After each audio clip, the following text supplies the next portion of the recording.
All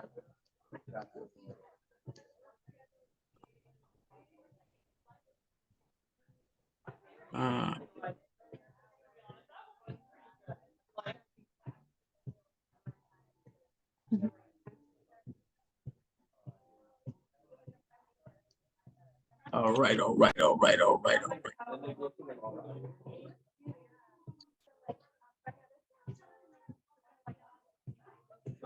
Want to make sure we're good. Perfect. What's going on? What's going on? Live with Bobby. What's up? Fruit Up with Bobby Smith family. I'm very honored to be here today with the Queen, Queen Aline Habib. Appreciate you for joining us. This is going to be spectacular. I look forward to this all week. Me too. Yes. So you want to bring the people your story, tell the people your journey, where you come from and where you going. So without further ado, you got anything you want to say before we get started? I'm just so happy to be here. Thank you so much for inviting me to your platform. I have been watching you and in complete admiration of everything that you're doing and inspiring the world. And it's just so great to be your friend, to be your partner in health, and to be doing this work together where we're inspiring each other. And then you're inspiring me the same way as I have for you. So thank you so much. It's an honor to be here. Thank you. I appreciate you. For those, I hope the sound is okay. Just technically speaking, I am in a little cafe, so if it does get loud, just let me know and I'll step outside. No, you're fine. We can deal with it. We got strength over here. So, yeah. So we're gonna get started right away. Everybody probably who in this group or who associated with me are familiar with you. So, yes. But maybe not as familiar. So, let's get straight to it. Let's tell the people who you are. Okay. Simple as that. All right. Well, that's a big question. It is. Let me start by saying that, you know, it's taken a lot of, let me go outside. I'm not like really focused. Let me just go outside. It's like it was quiet when I started and then it just got loud. So I'm gonna be the strong one and go in the cold. It's the cold. message is what's important. A little bit in Austin, Texas right now, but I'm gonna sit right here at a table and be completely focused on what's going on. So, all right, so my name is Aline. Some of you may know me as Queen Aline, and I wear my crown proudly in order to help inspire others to claim their crown, right? There was a time in my life where I did not feel like a queen. I did not feel empowered at all. I was victim of a lot of my own, doings, addictions. I was struggling with a lot of depression. I was in and out of very toxic relationships. I was self-harming from a very young age. There was always this there was this self-hatred that I was experiencing. And I was turning it inwards. I was a very introverted child. A lot of people don't know this about me. They think I'm so confident and so open, but I'm actually really, really shy. And I don't know, I just felt so different from other people. I was hypersensitive and it was not viewed as a very positive thing. I saw it as something that I had to kind of push down and repress my emotions. So I think like it really started from a young age, just this pushing down of feelings that manifested later on in eating disorders and, like I said, addictions later on. So it kind of morphed. The self-hatred has been morphing throughout my life, through food, through different behaviors. And about 10 years ago is when I really started wanting to get healthier, feeling like, wow, there's got to be a different way. There's just that opening there is what led me on this path of, I don't want to feel like this no more. And how do I get better? So I was living in Belize at the time. I'm originally from Montreal, Canada. And around the age of 25 years old, I moved to the beautiful country of Belize, where we had a small resort on the beach, my father and I. And I just loved it there so much. I love the beach, I love the people, I love the vibe. I ended up having an amazing daughter there with a Belizean man. In 2009, I had her, and that was my life. I was living in Belize, and I was recovering from eating disorders around that time. So as the eating disorder started improving, I mean, we're talking, in rehab, it was like eat 3 meals a day, drink your milk, eat your dessert. Like that was healthy eating. Let's not have any restrictions. So I was a little bit confused about what healthy eating is. I went in there weighing like less than 90 pounds, and I left there weighing close to 200 pounds, 180 pounds, after just a few months of recovery and therapy. But, my body was just like yo-yoing out of control. But anyway, I got to Belize at around 160 pounds. And I thought I was doing good, right? Because I wasn't like making myself purge. I wasn't emaciated. Little did I know I was still in the eating disorder, but that's when I really started drinking heavily and, smoking a lot of marijuana. And then that progressed over the years into cocaine and crack, Molly, and that just kind of went really out of control, which led me to a rehabilitation. I had to go to rehab, where I discovered plant medicines. That was the path I got called to. I worked with a lot of different plant medicines, psychedelics in recovery from drugs and alcohol. That helped me a lot. In addition to, being plant-based. So 10 years ago is when I transitioned. I started juice cleansing, started eating more fruits, learning about Dr. Sabi. I started being introduced to fully raw Christina. Right off the bat, as soon as I went plant-based, I knew that I had to go raw. But it took me 10 years to get here. 10 years. It was 10 years to transition. That's why when you say it's easy, I'm like, I don't know. Let me ask you this. What would lead one to like eating disorders? Mhm. What eating disorder did you specifically suffer from? So it could be many different things, but I think the roots of eating disorders and the root of all addictions boils down to trauma, and not necessarily trauma. Some people think that trauma means you went to war or you were raped or you had these situations that were, you know, catastrophic to, that happened to you to justify being traumatized. I think there's many different levels of trauma. And I think the important is how the individual reacts to it, right? So like an event, for example, somebody gets bullied in school, right? A certain individual might internalize that in a certain way and take it out on themselves. And another individual might rise above it and not get affected so much by it. So I really believe that trauma is like the way that somebody gets affected by something, right?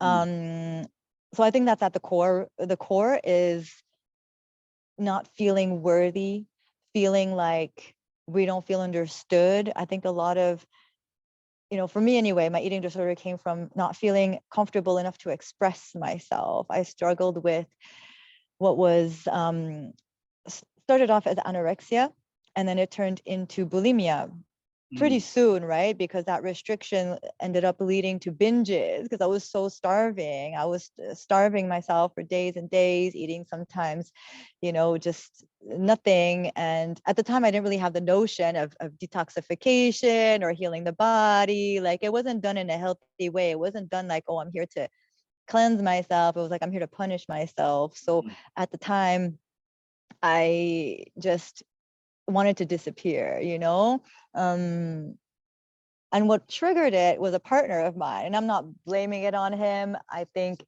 that was a beautiful catalyst for my transformation. But he would make comments like he likes thin girls, or he thought I was a little bit thick and things like that. So I think that really triggered. I had other issues going on, but that really triggered me starting to lose weight, and then it kind of spiraled out of control. Me wanting to fit a certain size turned into, oh, 1 more pound and 1 more pound, and oh, a little bit more, and let me exercise more. I became very sick. in the way I was approaching it, and it was not healthy. So yeah, it turned into cycles of binging and purging and laxative use and just like extreme counting of calories and things like that.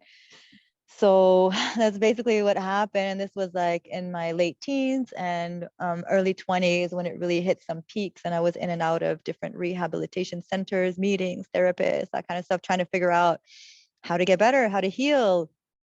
And I was already kind of starting to see what was wrong in the recovery scene, right? Like I wanted to be plant-based already. And they were like, oh, well, that's a restriction. I was like, no, I don't really want to eat animals, you know, like I already had that kind of insight coming through where I felt it wasn't right to eat animals. But again, they told me, you know, you need to eat this and you need to eat that. So a lot of programming there. Yeah. But, you know, it could stem from different places, but as much as like putting on weight is an eating disorder too, you know, we don't really talk about that. Like obesity is the same way. I think it's a protection mechanism. It's some kind of coping mechanism for very uncomfortable feelings that we're trying to numb out and not feel. It's a numbing, whether we're under eating or overeating, we're just trying to not feel in a way and then transfer it into the food. Now you said you went back from the problems that you was having, you went into rehab, like, and you went from, what'd you say, like 80 pounds to almost 200 pounds? Yes. Talk about that a little bit. Like, how was that transition, if that's what you want to call it? I mean, that was pretty intense. That was like, you know, I went in there because I had to, because I knew I needed help, and I just followed their program. I wasn't overeating. I wasn't eating anything more, and I was seeing the other girls not putting on that much weight. But for me, like I just had this tendency to put on the weight more.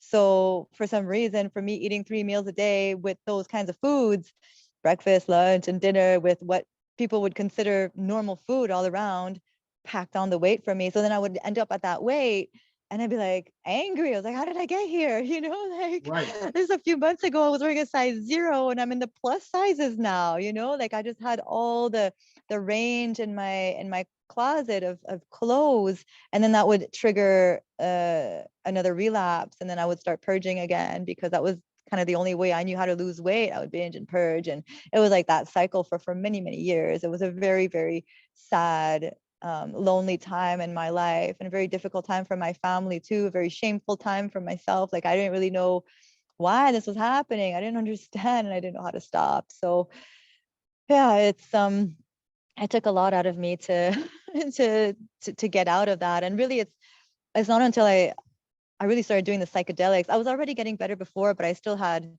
that problem. But the plant medicines is what really helped me to love myself on those deeper levels, and the cleansing and the juicing and like going to those different layers of the gut microbiome and like getting the parasites out. I'm really tuning into like, what do I need to be healthy? I'm not here to punish myself. I do want to be at a healthy weight. And what is healthy eating? I was just like so lost. I didn't know what to eat.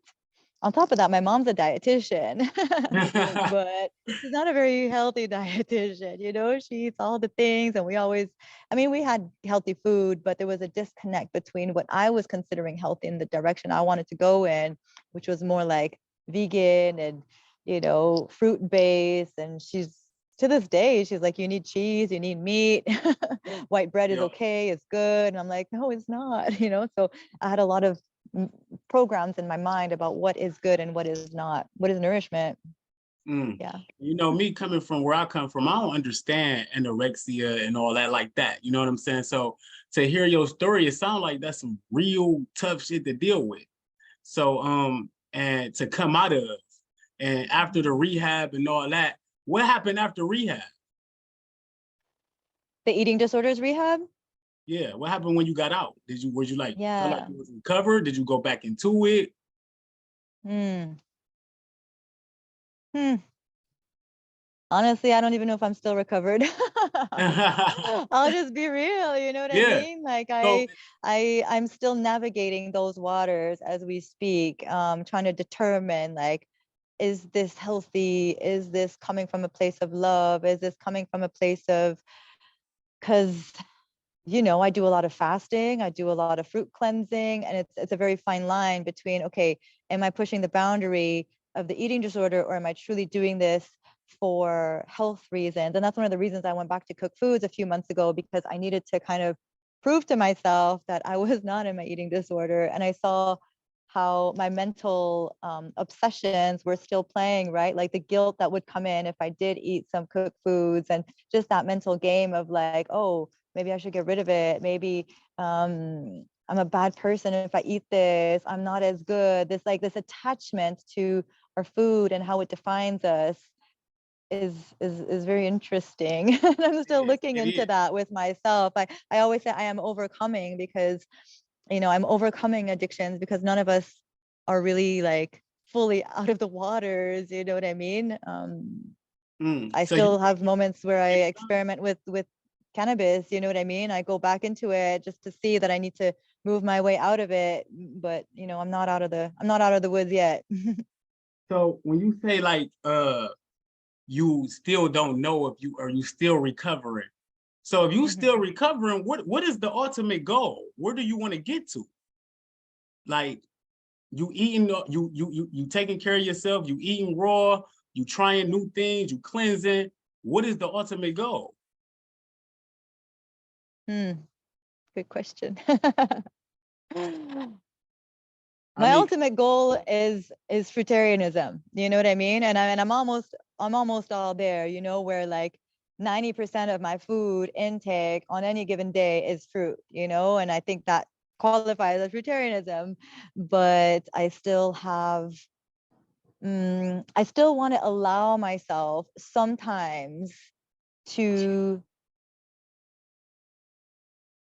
and there's different kinds of cooked foods, but like, you know, maybe a little bit of like a veggie soup here and there without feeling like I'm a horrible person. I think that's where it's at, is that like my mind is so strict with myself. And in a sense, it's great because it's also keeping me, you know, from depression. And that's another thing, is that if I do go down that road of cooked foods, my depression does come back in. So even like on a physiological level, I need to stay like super, super high fruit no matter what. But sometimes I'm like, is this too hard on myself? You you're know, right. Let me ask you I'm this. not sure. Let me ask you this. What? Yeah, yeah. What do you think the stigma in this community is with cooked food? Like we know raw living is the optimal way of living, but it seems like people have a real problem with cooked food. Why do you think that is? Huh.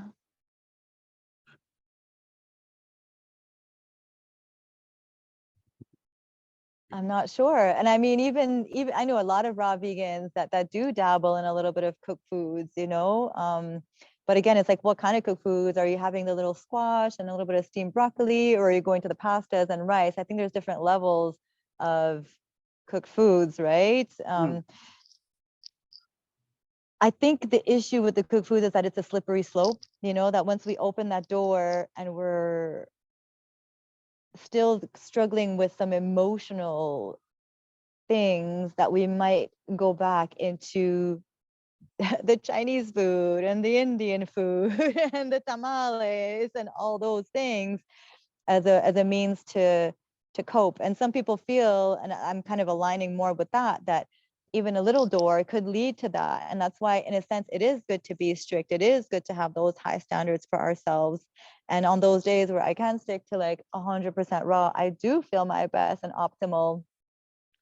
And you know, can I be a little bit gentle with myself? Hmm. Yeah, because If, yeah. go ahead, go What do you ahead. think? What do you think? About the cooked foods. I think it's a Yeah. I think like you said, when you said you dib and dab in certain things to experiment to see if your mind state is there, right? So with cooked food, I think if people stick to the plan and just do what they want to do, you won't be Mm, struggling so much in your head. Like if you want some if you really want to be a fruitarian and you want to be yeah. raw food eating, then that's what you're Yeah. gonna do. But if you Mhm. want some cooked food, don't blame yourself for that.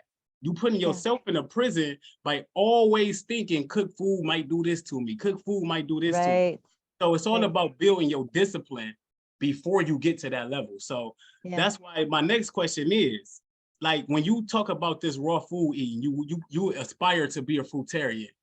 What type of discipline level does that take? I'll say for me, it's taken time, you know, like, yes, it takes discipline. It takes a certain mindset. It takes being prepared.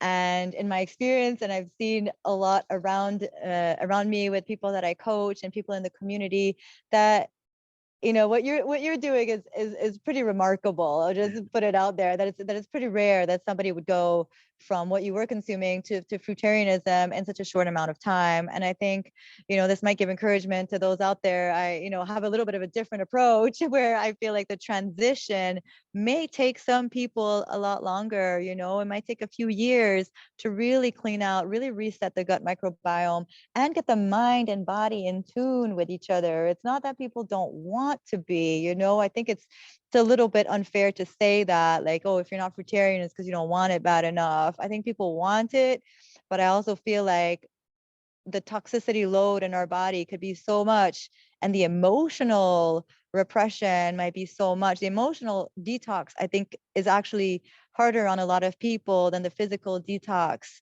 It's like those emotions coming up and those the tears starting to flow. People are not comfortable then. They freak out and they break down. They're like, oh my God, what is this? Like, it's really hard. And other people can handle it better, but I really feel like we have to honor that emotional detox process and be gentle with ourselves as we stretch ourselves, you know, to new heights and to new levels. But we do need to respect the transition. That's why I really love the Arnold Ehret's mucusless diet healing system, because they talk about mucusless foods. They promote fruits, they promote juicy fruit, and then they promote certain mucusless foods, you know, in the transition. I'm like, okay, instead of having the burger, can you have like a little bit of baked sweet potatoes or steamed broccoli with your big salad, and eat mostly fruit during the day, you know? And that's where I was for many years, and that served me until I could be all raw. But yeah, I think at some point it's gonna happen. Um, it's gonna happen. It is happening. You know what I mean? Yeah. With your challenges, I'm able to do it. With juice cleansing, I'm able to do it.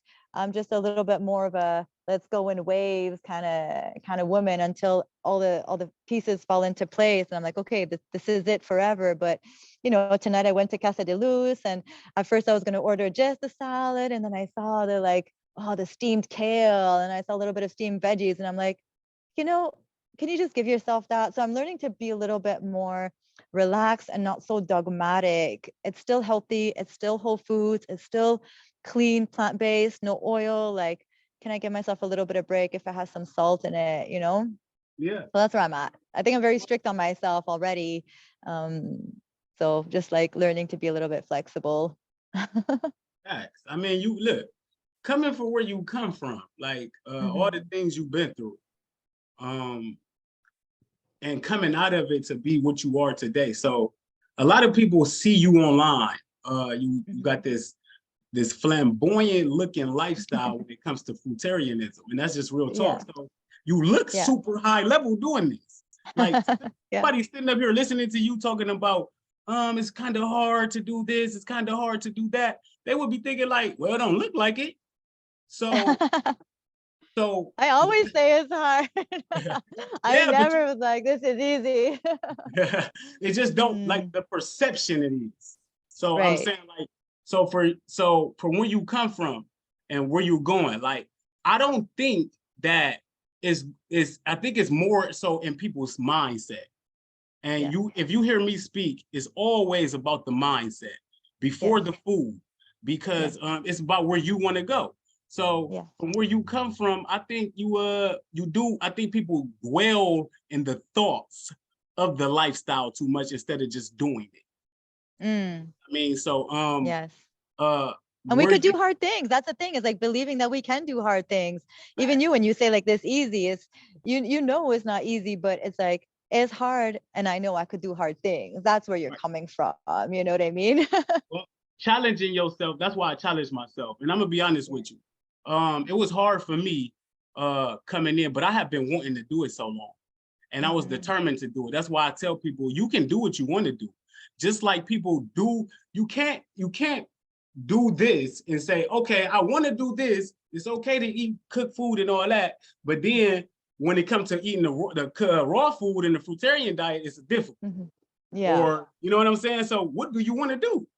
So, with your well, there's the thing called cognitive dissonance too. I mean, how many people still smoke cigarettes and they know it's bad for them? You know, like sometimes it takes some time to really get all those parts of us in this on the same page, you know, and everybody has their own awakening. I call them my aha moments, you know, where I've known for many years that, you know, drinking and doing drugs and eating this way was bad for me. And it's like I wanted to reach this state of health, but there was something in me that was blocking. So I definitely encourage everybody who's watching to, you know, heal the underlying issues, to heal the emotions, heal the trauma. And I feel like the food will be a reflection of your healed state, you know, as you heal, as you connect with other people. You know, this is why this community is so powerful too. I have found being connected to people that are on this path is crucial. Reaching out for support, having a mentor like yourself,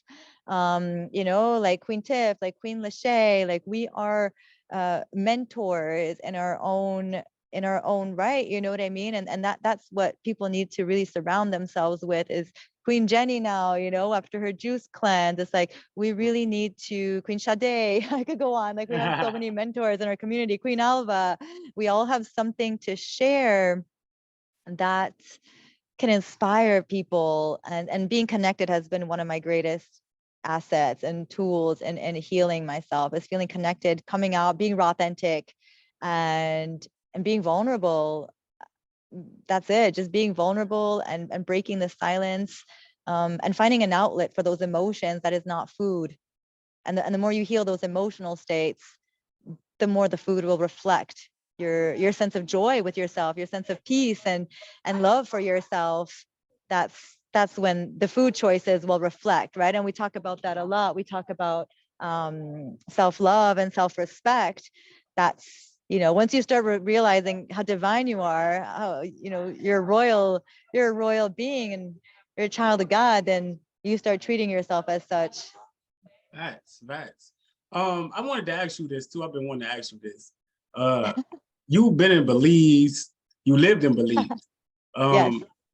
You travel a lot, I see. Yes. What's the difference in like the fruits and the food over there compared to over here? Oh my goodness.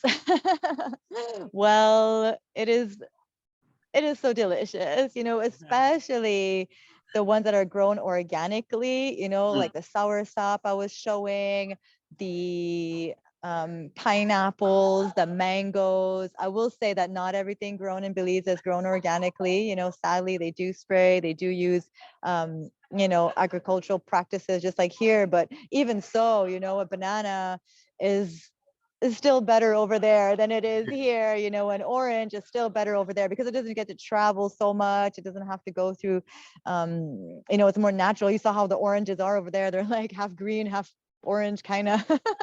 But the original orange is green.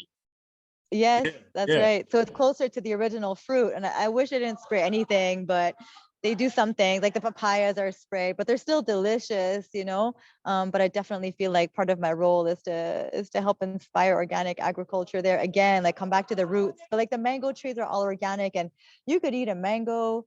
You could eat like, you know, 3 mangoes there and feel so satiated. You feel more full when you eat a fruit right from the tree. You get the nutrients are like right there. It's like sun kissed, sun fired right there from the land, and it didn't have to move so much, get manipulated by different energies and all that. So definitely the fruit there is next level. So I try, you know, to eat the seasonal fruit, like the cashew fruit. I don't know if people know, but like the cashew actually grows at the bottom of the yellow fruit there, and you could eat that fruit. It's delicious. Best part of it. Sea grapes are delicious. Yeah, we're not even supposed to eat the nut. The nut is like very acidic. It needs to be cooked. It needs to be baked. There's a whole process to it. I bit into it one time. My whole mouth was burning. That's like, this is not for human consumption. Like, I don't know what this is. Like, so a like I even stopped eating nuts and seeds, at the exception of maybe some chia seeds and hemp seeds sometimes, but I just don't really digest them good. So I'm like, maybe we don't even need the fats. We just need mostly fruit and maybe a little bit of leafy greens and keep it very simple. But yeah, I mean, we're not supposed to eat cashews. I don't think so. And like all these raw No. vegan recipes have a lot of cashews, and it's just like, yeah. It's like a substitute to make you feel better, which is Yeah. understandable. It's Let me okay ask in you this. transition too. It's okay in transition. I want to say this. If somebody's coming from a very dense and heavy diet of meat and, that kind of thing, like it's okay. Have the nuts, have the seeds, have the avocados, give yourself that grace, but really strive to like be mostly watery fruit, no matter Facts. what. Facts. You on my way. So I gotta ask you this. I've been talking a lot in the community. I came in with my own wave and I say what I want to say and do what I want to do. But we've been having a lot of talk about organic, non-organic. What you think about Yeah. that? What do you think about that? I love 'Cause- that pose. I love that pose. You know how many people when I was on that grape cleanse were like, but are they organic? Like, what's yeah. up with the grapes? Like, I think they're on the dirty dozen list and people like latched onto that. all of the fruits in my challenge besides the citrus is on the dirty dozen. I, But honestly, I've come off of that hype. I think unless you're growing your own food, these grocery stores are full of shit. I don't think it's truthful. I think you know, they're all sprayed to some extent. Maybe it has less, but just do your best to wash the fruit. I soak them in baking soda to at least remove what's on the surface. But these practices here, that's why I want to return to like growing as much of my own food as possible because I just don't trust it. I think it's a marketing scam. Unless it's like really from a farmer's market and the farmer, like that's another level. I'm not saying like not everybody grows, some people do grow organically, but really do your research. right, And then it's a different story. But I think that's one of the reasons why also people are having such a hard time transitioning to living foods is because the soil is so depleted. The food that we're eating is not as rich, is not as nutrient dense as it should be, grown in a tropical, natural, organic environment. So we definitely need to like go towards, food that's been grown in regenerative ways in actual healthy soil. I don't know, this way of growing is very unsustainable and causing a lot of damage in our planet facts, because facts. those soils after a while they can't be used no more. They're not being turned properly. They're not, they just abandon them and they're just fields and you can't bring them back. It's just horrible. I feel it. I'm one of the believers where if you coming off a sad diet and you coming from eating bad food in general, you should not be worried about organic or non-organic. Exactly. Just eat the fruit. True. Yeah. So Just eat the fruit. yeah, Even on my juice cleanse, I wasn't having all organic, and I was healing deep, getting parasites out, getting mucoid plaque out. No, I say eat the fruit, whether it's organic or not. right. And so we both. I tell people all the time, it's different avenues into this lifestyle. Like I came in cold heart, went straight to it. I'm a no nonsense type of guy when I deal with the people I discuss these things with, and I try to transition and help. You have a different approach. I think different approaches are needed too, because people take different avenues. What's your transitional advice to people like you would give your clients or someone, just so that people can get a little free game? Well, you're definitely helping me be a little bit more straight up with people. I'll say that. I think I grew up in a very different, with a different approach to, I was always like a bit of a people pleaser and, oh, let me just say the right thing to not upset. Like that's where I'm coming from. And I'm learning that that's not always what people need, like pet and powdering people sometimes just encourages them to stay complacent and keeps them in their loop of addiction. And it's almost like, oh, it's okay, like I'm definitely learning to stand a little bit stronger. And I think in a few years I'll be maybe a different coach a little bit, but my approach has always been very gentle, very like, go slow or go hard with a juice cleanse. That has been my approach, is like, okay, if you want to go the slow approach, like I'm going to help you, you're going to have mostly living foods, change your breakfast, at least that first meal of the day, change that, that sets your whole day positively. Like I would either have a juice or a fruit, like no exceptions, like cut out the beans, cut out the eggs, cut out that first meal is you're still detoxing. So that's like my first advice in transitioning. Having more fruit is definitely another one. Always have fruit on hand, and then have one cooked meal a day, have like the sweet potato or the baked potato or even the beans if you're still having beans, because it takes some time to get the body used to it. And the goal is long-term consistency, long-term benefit. We're not, like Queen Lachey was saying today, this is not a fad diet. This is not a temporary fix. This is not, we're looking at the long-term goal. So if we're looking at that in mind, then it's okay to have the bowl of beans and the Ezekiel bread with a little bit of vegan cheese. If that's what helps you to come off of the meat for a while, it's fine. Have the bean burger. So that's what I say, like have the one meal a day. Try to make it the lunch so that you could digest it. Don't eat like late at night, or if you do have a meal at night, like have it around 5 p.m. and have that cooked meal. And you'll see the difference too. And then experiment, like try out a whole day on fruit, try a whole day on juices. So that's like a little bit more of the slower approach. And then if you want to go in and go hard, like I didn't really know about the mono fruit before you much, so I didn't try that before you. I was more like the juice cleanse route. So I have a juice cleanse protocol to really help people get the mucoid plaque out in a very effective way. A 40-day minimum juice cleanse will really like clean out the system, reset the gut microbiome, give a break to the digestive system, also help you have like very spiritual experiences, help you connect to yourself. So yeah, that's the route I took, was a juice cleanse route, and that really helps to change your habits, change the palate, change your taste buds. Yeah. Do you drink water? Not that much. A little bit, but I'm not like, oh, I got to drink a gallon of water a day. I feel really hydrated with the fruit and the juices. But if I have days, like I do water fast on some days, so I will drink some water on those days if I'm not having the fruit. But on a day-to-day basis, sometimes I don't even drink any water. I'm just like eating fruit all day, so I don't feel like I need it. Now, you entered a couple of the challenges that I presented. You what did you in the fruit bowl? Yes. And citrus and the grapes. I started the citrus and I did the grapes. Yeah. Okay. Now, which challenge was the most difficult?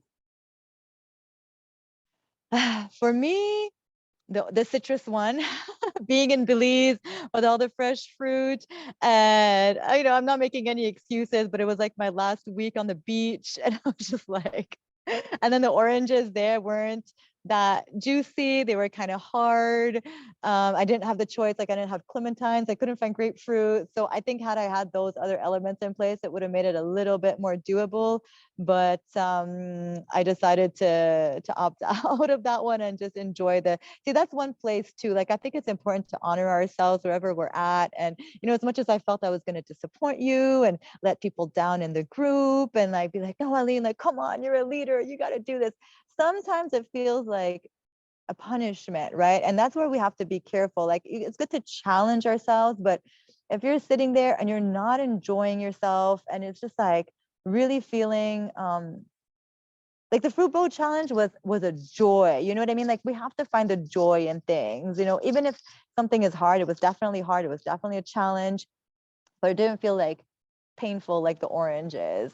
I think I could have maybe probably done it if I was in Montreal, honestly, if I had access to different types of citrus and they were good. They're kind of tough there. They're made for more juice than consumption, So I was just like, okay, I am where I'm at and it's okay. Well, I can't let you get away that easy either. Well, how was the grapes? Because did you struggle with the grape challenge? I struggled a little bit in the grape challenge, I won't lie. But I did mostly grapes, and then I had a little bit of veggie soup. I had a lot of headaches, a lot of lymph stagnation, and I was surprised to see how much I still was detoxing. My tongue was getting white.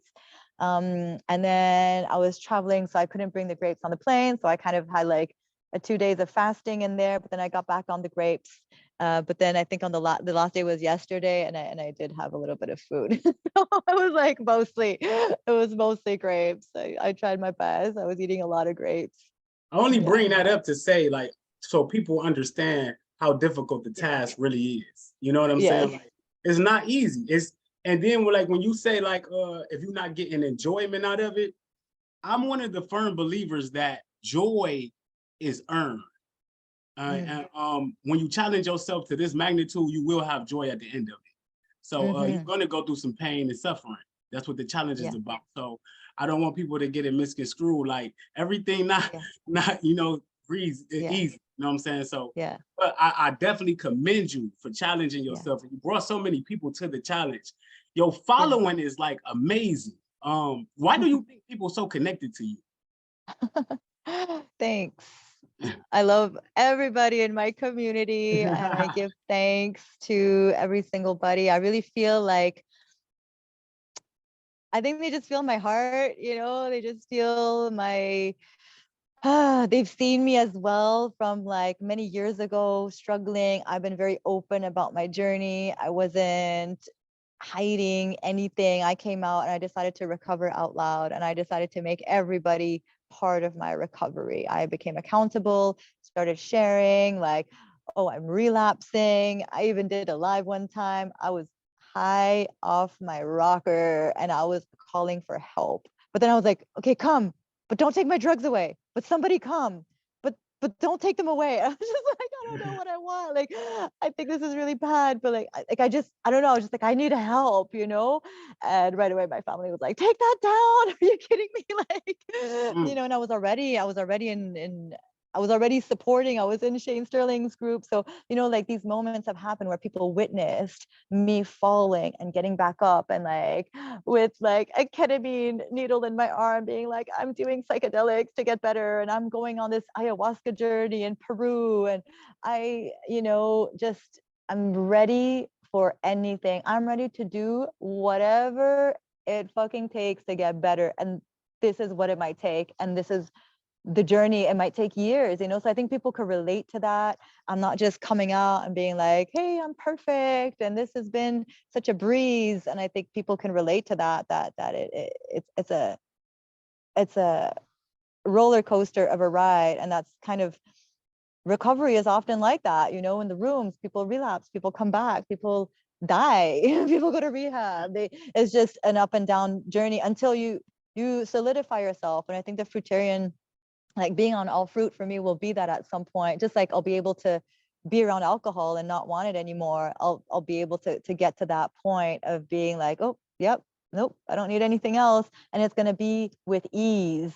For me, that's where it's at. Like, I don't want to suffer through it. Like, and some people might, like you might resonate with that more. But for me, I just feel like I've made myself punish, so many times in my life that I kind of have to have a little bit of a softer approach for myself. And but also firm, I don't take bullshit from myself. Like, yeah. Yeah, I don't think there's any right or wrong approach to things. You know what I'm saying? It's the way that works for you. So with that being said, you got a lot of big ideas. I've talked to you a couple times and you got a lot of goals and ambitions. If you don't mind speaking, like, can you tell the people like some of your ideas or some of the community building that you're trying to do? Yeah, sure. Thank you for your questions. You're such a great interviewer. I You appreciate make it. people feel really, really comfortable.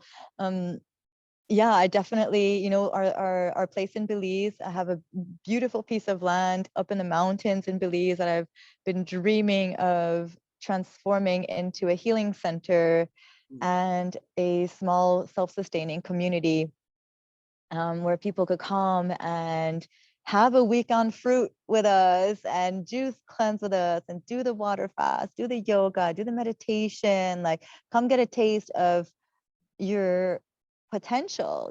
I think it's very difficult, especially if people have kids, if they're in a certain house situation, to do it. We're very influenceable beings, so I understand the struggle of trying to be this way. But when you have, like, let's say you have a week or 2 weeks or a month of being around others who are doing this, it's much easier to transition after that. And you have that experience in you of doing it and being clean, and then you go home and you carry that with you. And I really feel like lives could be changed with the power of community and having a support system that's there to help you through it, and to have, you know, group meetings, group counseling, and really reconnecting to nature too. That's my goal, is to have a space where people could come and really reconnect to themselves, to nature, to the elements, get wild again, reconnect. I don't know if you've heard, if you've read the book, Women Who Run with Wolves, and it's all about women who are disconnected from their wild nature, you know, and we're living in these artificial buildings, we're disconnected from the earth, we're not grounding, we're not living in community. Like, I really feel like we're meant to live in community. We're meant to be supporting each other, women, men, helping each other with our strengths, respecting each other's strengths, and working together for a common goal. And yeah, my passion is to really help people overcome addictions, serve plant medicine to them, and have a space of transformation. So that's in the works right now. I'm actually putting together a GoFundMe page for those who are interested in supporting, and we're just going to get this started because the time is now to really step up. And I really feel like this is a calling from God that I received many years ago, and I've just had to align with the right people, with the right energy within myself to be on that frequency, to be able to hold space for others, and manifest the abundance needed to create this project. That's I haven't even gone into like the natural birthing. Like this will include, you know, a natural birthing center to bring in new life in a whole new way, as well as meditation. Yes, yeah. Definite. That's a fantastic idea. And you Yeah. know, somebody like you, it takes somebody like you to get that off the ground, somebody that people trust in, somebody that people can believe in. And when I got online, you were one of the first people I saw because you know, your colors pop. You know what I'm saying? And I think perception is a big thing in this community. You know what I'm saying? So one of my things is my pet peeves in this community. It's people who faking the funk, people who live like they live it. Yeah. How detrimental do you think that is to the community? Because I think we have a lot of people in here who are headhunting and people who want to just have a name for themselves. That's not really helping the people.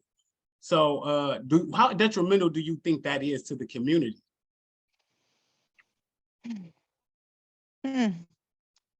Well, I'll start by saying this, that I have even fallen prey to worshiping some of these leaders, you know, putting them up on a pedestal, thinking that they're the bee's knees and that they're perfect and they can't do wrong.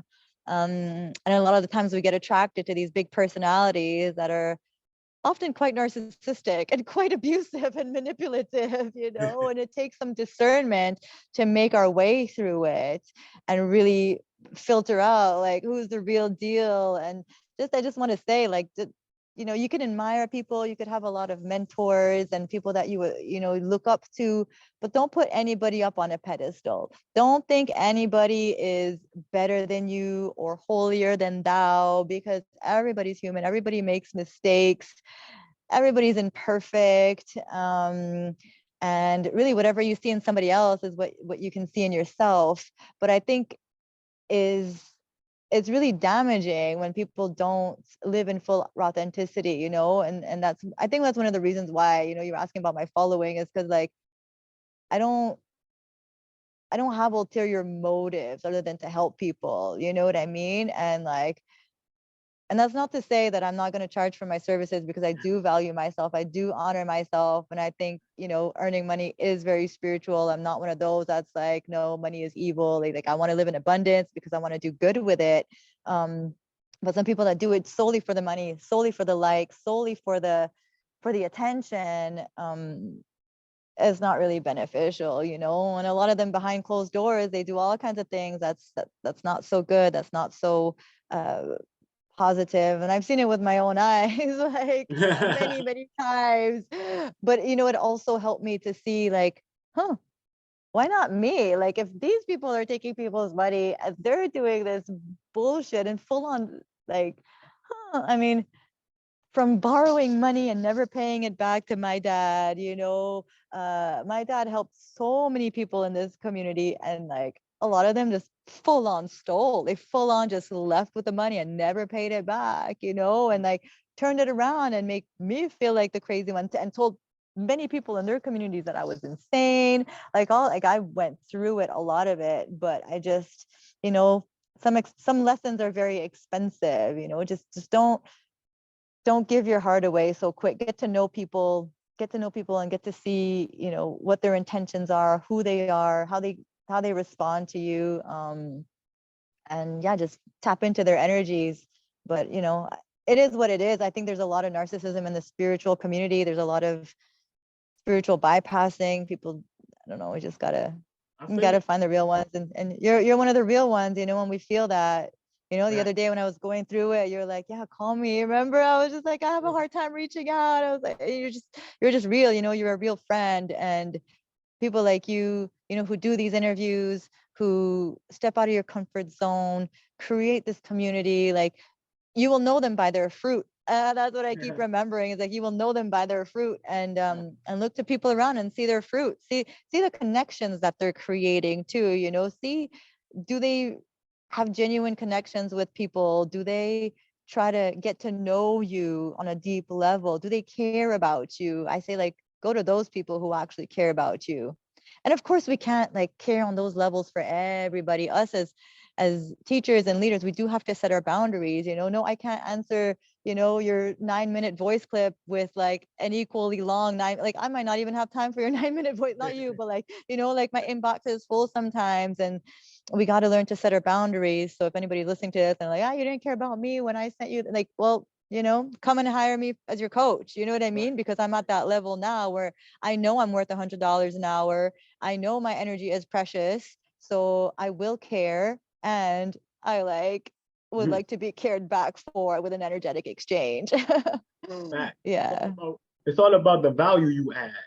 And we got to get out of here. We're gonna get you out of here real soon. Before I say that though, there's so many beautiful queens in this community that I've been engaging with. And it's actually, people don't understand how much that's lifted me up.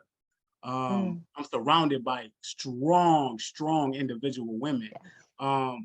One thing I want you to say, I want you to give, if you got to say anything to anybody, what's your number one advice to particularly the women who are struggling to transition, to struggling in relationships, struggling with anything?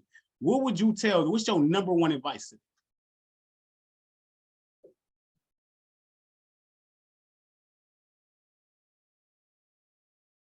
Remember who you are. Remember who you are. I think that's the most important thing. Remember who you are and write yourself a love letter. This is something new that Queen Lachey actually gave me. So I'm going to pass it forward, pay it forward. When I was going through my breakup, and she told me, now you're going to write yourself a love letter. And that love letter changed me, it really did, because I was crying in front of that love letter, because I realized how much I had been hurting myself and how much I wasn't in my fullest expression of self-love. So that love letter really helped me to look at myself like I'm somebody else almost, it's like, how would I treat my best friend? How would I treat my daughter?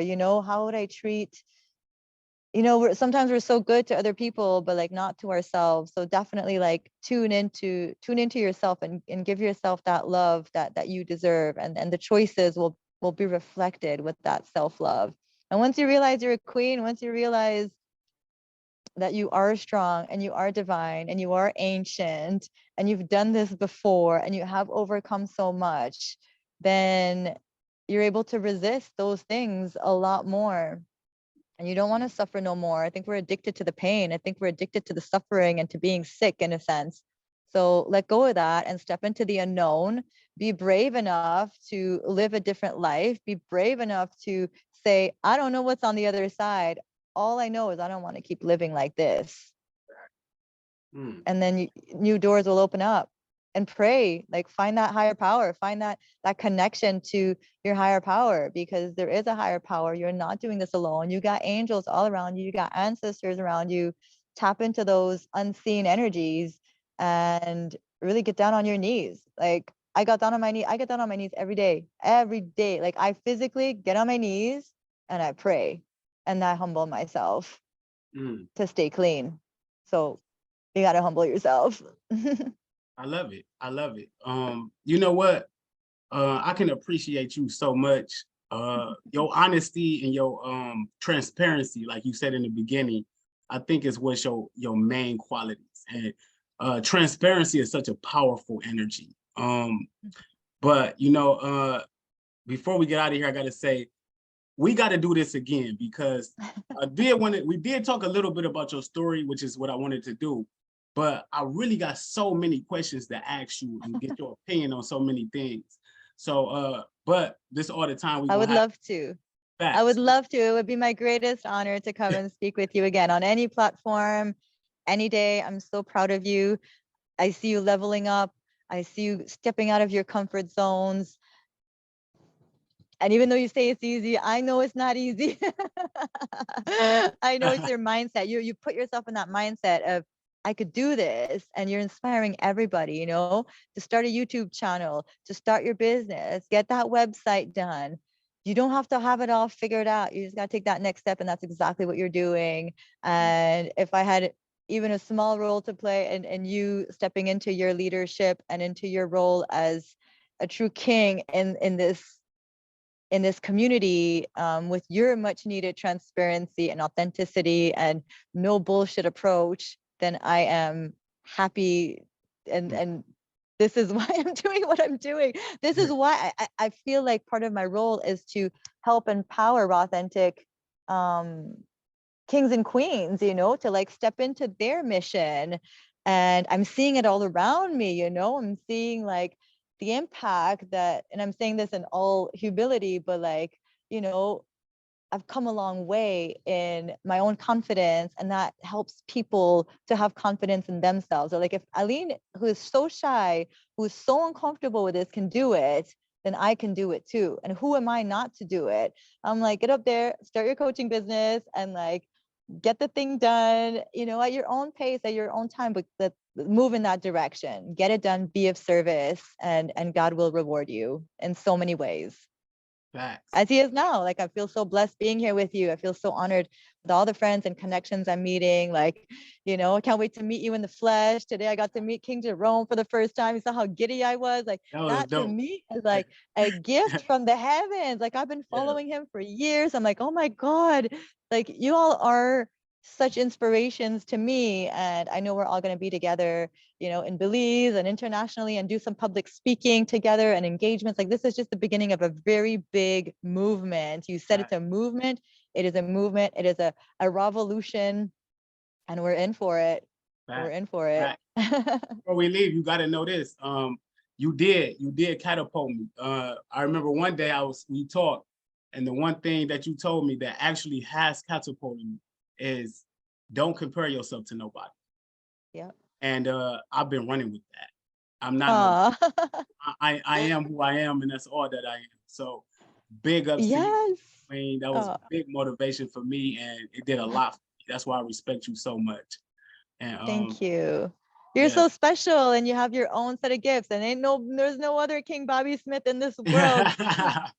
And that's the beautiful thing, you know, we all have our own gift. And you know, the flower, it doesn't look to the other flower to see how it's blooming. It just blooms. It just does its own thing. Like back. You know, that's a nice way of putting it. But yeah, so wow. Thank you once again. I don't want to hold you too long. We're gonna definitely do this again. Thank you so much. I want to thank everybody for joining us. This has been special. I was looking forward to it, and it panned out to be exactly what I wanted it to be. So yes, thank you again. I appreciate you. Tell everybody where to follow you at, everything you got before you get out of here. Sure, yes. Well, on Facebook, Aline Habib, and we have our Kings and Queens of Raw community. You could join that. It's a private group, and we host royal gatherings, royal meditations. We have Soul Food Hour as well, hosted by Queen Alva. I also invite special guest speakers to come and share their testimony, which you came and you did an amazing, amazing interview with me in there. We loved having you.